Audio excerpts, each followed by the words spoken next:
Hi everyone. Today we're going to talk about blue ocean strategy. So let's get started.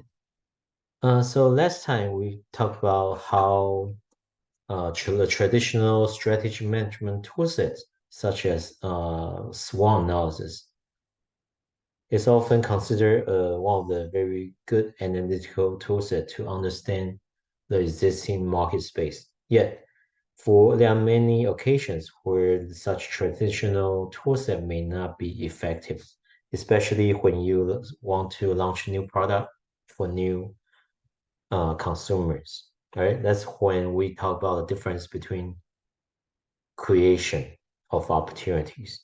And last week we talked about two types of entrepreneurial process. One is causation, and the other one is effectuation process. Causation process simply highlight the traditional analytical way of processing and analyzing information in order to formulate or capture existing opportunities. So they often based on a rigorous set of analytical tool set that allow you to better identify the best way to move forward. Yet in highly uncertain environment, the causation approach often will not work. That's why we spend some time talk about effectuation, how top management team and entrepreneurs can utilize their creativities and their own existing resource and try different approach to figure out the best way to create new values, right?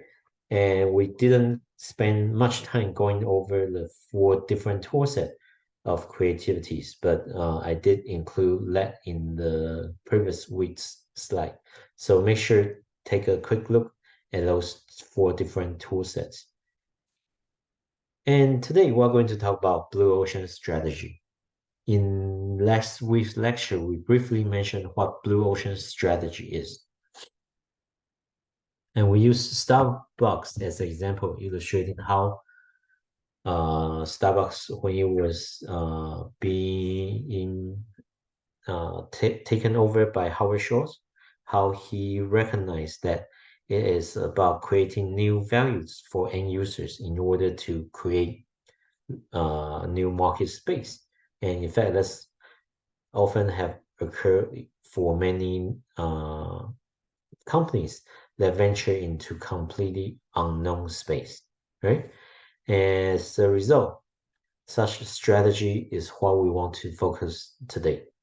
And for today's module, what we're going to do is we'll first distinguish the red ocean versus blue ocean. So you will get a better insight on what it really means to adopt a blue ocean strategy. Then we'll go over two important tool sets that commonly used and highlighted in blue ocean strategy. And be sure to read the assigned textbook on these topics. Although we won't be able to cover all chapters, I've this it would be a useful books for reference, particularly for the blue ocean strategy, right? So let's talk about the definition of red ocean versus blue ocean. So red ocean is really considered the traditional our traditional understanding of a market space, of an industry space, right? So if we look at all industry that are currently exist today, many of them are already in the red ocean space. What that means simply is that those market spaces are highly mature.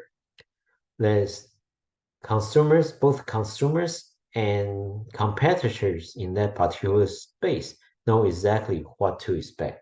They know what consumer like, and consumer also know exactly what the producers is going to focus on, and they are also aware of what these different producers are being known for, right?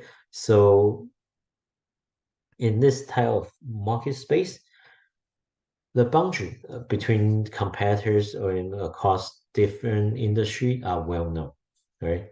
They are well known standard and well defined boundaries for these industry players. And there are also existing non-competitor competitive rules. While some firms may adopt the differentiation strategy, other firms will adopt the low-cost strategy.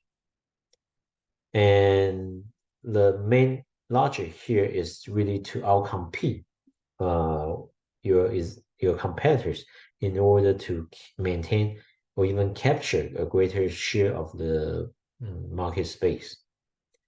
As a result, in competing in this highly mature market and well-defined market space, competition become fierce. It's a cutthroat competition, right?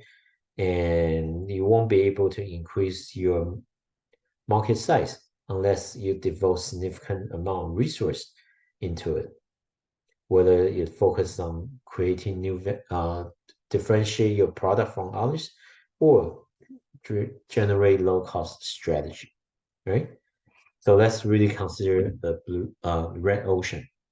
Blue ocean, on the other hand, that simply means that this these industry represent a new or recently emerged industry space. Basically, there are a lot of uncertainty associated with such industry space. There's no unknown market space. Simply put, people don't know who these potential consumers are. And oftentimes, there's no existing known rule or regulation on what the product may look like or what would be the value added this product will offer. And also, one beauty of blue ocean market space is that there isn't that much competitors out there simply because, well, it's on no market space. Most existing stakeholders simply are just simply do not know there exists such market, and consumers also are unaware the potential or the possibility for this type of product as well, right? So in this space, competition is really irrelevant simply because uh, they don't exist, and there's no particular dominant strategy being implemented or executed in this space. Everything are waiting to be set, right? And for consumer demand, they simply do not know their demand exists. So companies and entrepreneurs really need to create and make this value visible and salient and impactful for the end users, right? So that simply means that in this type of competitive space or lack of competitive space, there's tons of opportunities for profit making opportunities, right? So that's the key difference between blue ocean and red oceans. This table further summarizes what we just discussed, right? In red ocean strategy, they often focus on existing market space where the rule of the norm of competitive strategies are well known. There are also often only a few competitive strategies that could be implemented. You choose one or the other. The ultimate goal is basically to be the market and capture additional market demand. You often will have to make the value and cost trade-off, basically figuring out whether you want to focus on differentiation strategy or low cost strategy. On the other hand, blue ocean strategy aims to create uncontested market space. That simply means that the market space have not simply is a void waiting to be created. And so as a result, there's no competitors. It's all about creating new demands for your products. So this opportunity will allow you to break the value and cost trade-off. This is when you can often focus on cost, low cost and differentiation strategy by creating values, right? So that's the key. These are the key difference between blue ocean strategy and red ocean strategies. And this slide just highlight the YouTube link about Nintendo Switch uh, story about how they create Blue Ocean strategy for their completely different game concept. Right? Please take a moment to watch that video when you have a chance. The central idea of Blue Ocean strategy is really about value innovations, right? So value innovation, broadly defined, is simply the simultaneous pursuit of differentiation and low cost, right? So if we simply look at the value that buyers have, you can easily simply put it into this simple equation. That's the value equal to the amount of utility they generate by consuming the product or service minus its price, right? Fairly straightforward and intuitive. So Blue Ocean's strategy is basically maximize such values. So this is so-called value innovation. So by focusing both on cutting costs and creating new values, that will allow you to offer value, new values that others have not been noticed. And it also and this value will be cost effective for the consumers to appreciate. And that, but in order to satisfy both components, there are a few strategy you can do. One of them is value innovation, right? So this is really placing equal emphasis on the importance of generating utility for end users while making sure the cost aspect would be optimized. Simply because if you create value without innovations, that simply means that you are basically generating values. They are uh, too incremental, meaning the new value you generated are based on existing product paradigms. You don't really create radical innovations that create uh, that make it attractive for consumers to actually utilize or purchase your products. On the other hand, you may come up with the innovation that doesn't have much value, right? A lot of time, if we look at companies managed by engineers, computer scientists, those type of company often focus a lot on coming up with great technical advancement. They may not focus on how whether value is truly generated by buyers, right? So when that happens, oftentimes only very few future-oriented buyer will be interested in purchase this product. So that simply means that majority of the consumer won't even care much about this product. So Blue Ocean strategy is all about playing equal emphasis on both value and innovation. One of the way we can break the value cost trade-off is that we actually can adopt the following strategy. So this is in this is carefully covered in your Blue Ocean strategy textbook. It covers 4 different activities that you can use to manage the such value cost trade-off. One is eliminate. Basically, you will look at your product feature or product factors and figure out what existing product features that should be eliminated. Simply because sometimes certain product features are so uh, fundamental, yet at the same time, it doesn't really generate much values that to the existing customers. So for those product factor or product features, you probably want to downplay it, eliminate it, make it not such an important part of your offering, right? On the other hand, you will also want to think about what factor that you should boost raise well above the industry standard, right? So that will start to allow you to differentiate your product from all others. Yet that's not sufficient, all right? What you really need to do is you should create a product factor that others have not paid attention to, have not been able to generate it.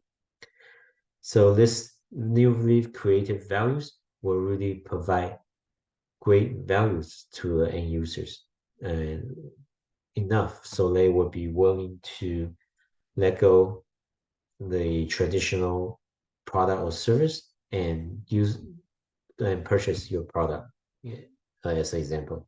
So think of Switch, think of Starbucks in the early 1980s. They all have created unique product features of product factor that highly allow them to highly differentiate themselves from end users, right? And there are also factors that you should consider to reduce well below the industry level. And those will consider somewhat important product factor, but still matter for to be included in your product portfolio, right? Once you know that there are at least four different actions you can take, you can then actually create a strategy canvas. So strategy canvas basically is a graphical representation of how your company's product factors stand in comparison with existing competitors, right? This strategy canvas is a visualization tool allow you to easily to forecast or plan how your product or service will differentiate yourself from existing competitors. And it serves two main purposes. First, it helps you to better understand the current state of the competitive landscape. Basically, you will that canvas will allow you to compare yourself with existing stakeholders and to understand what dominant factor are being competed in. And in addition to these dominant factors, how you can create new values that highly differentiate yourself from others, right? Second important purpose is it help the firm to reorient its focus from competitors to strategic alternatives, and really also refocus their energy from existing customer to future customer or non-customer of the industry. This will really help you to break away from the traditional red ocean strategy. So this is an example of a very typical example on how such what such a strategy canvas would look like, right? So there are numerous examples. If we look at Nintendo Switch example, that if you watch the video earlier on, or if you simply look at the video industry, or if you play video game yourself, you can probably tell that before Switch was first introduced, there existing probably two type of competitors, right? One is high-end competitors. They offer premier products on existing competitive factors, such as Xbox, PlayStation, right? They offer the best quality as possible and most interesting game, most intensive gaming environments. While there are also other gaming companies that offer uh, lower quality, lower level of uh, across various competitor factors. Yet the similarity is they always play on the same set of dimensions to figure out how they can better improve their product or how they can position themselves in existing market space. So when Nintendo's decide to develop their new video game console Switch, they actually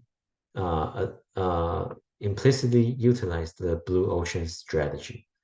They purposely downplay the importance of existing competition factors, right? Video game quality, speed, etc. Instead, they focus on creating unique gaming experience, making it a totally different experience of playing video games. Instead of using the traditional controller, now they can actually better uh, the player can better immerse in the gaming experience. Although the quality of their games, the video quality of the games tend to be less than optimal, but they uh, uh, gamers truly enjoy the new experience. They were able, and Nintendo was able to capture non-gamer as well, right? So that really create a new market space that many allow them to capture significant of market share. Right, so that's just one example illustrating how strategy canvas could be a useful tool. Right, and in the next slides, it provides an example of yellow tails. So I will also highlight this in the announcement and make sure you look at that videos to see another example on how a company can adopt blue ocean strategy. All right, thanks.